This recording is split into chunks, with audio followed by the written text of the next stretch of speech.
What's going on, guys? I'm Bill and welcome to Bill's How-To. So I wanted to get a bit of feedback from you guys. I haven't uploaded a video for about 2 weeks because I've been absolutely swamped with work. I'm working on a job at the moment. We're going to be here for probably another 2 weeks or so because there's a lot of work here.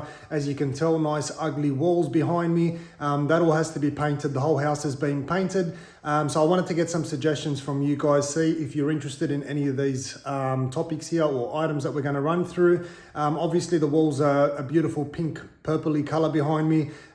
These all have to go back to a light color, so I've got a really easy way to be able to repaint your walls in just 2 coats over any color. Also, you've got some water damage ceiling here. Now, obviously I've already cut this out, so this isn't going to be in the video, but water damage throughout this whole house. So water damage up in the ceiling, garage had to be replaced as well, or the garage ceiling anyway.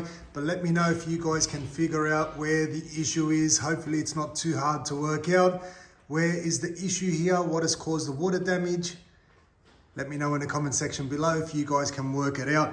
We're gonna paint this whole house, like I said, the gutters and fascia as well. So if you guys wanna see that, let me know. We've got cracks throughout the ceilings, throughout the cornices, throughout the walls, holes all throughout this house as well. We've got a door that needs to be replaced because somebody kicked it in. So we've got a door here. I can show you guys easy ways, step by step, how to replace a door. We've also got the tiles here in the laundry and bathroom. They're going to be painted, so I don't usually recommend painting floor tiles, but if you guys want to see that, let me know in the comment section below. I've been requested to do this, so that's why I'm painting the floor tiles. We're also painting the kitchen bench top, the driveway.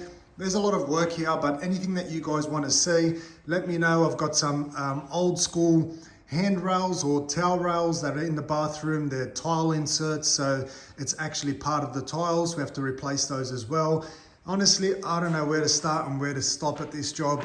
We've got so much work here, but if there's anything that you guys are interested in, let me know in the comment section below. Even if it's something that you guys haven't quickly seen in this video, as we've walked around, let me know. There's a good chance that we're going to find it here, whether it's a hole in the wall, cracks in the walls, patching, painting, anything like that. Let me know in the comment section below, guys, and hopefully these videos here will be coming up shortly. So as always, like, comment and subscribe. Until next time, I'm Bill. Thanks for watching Bill's How-To.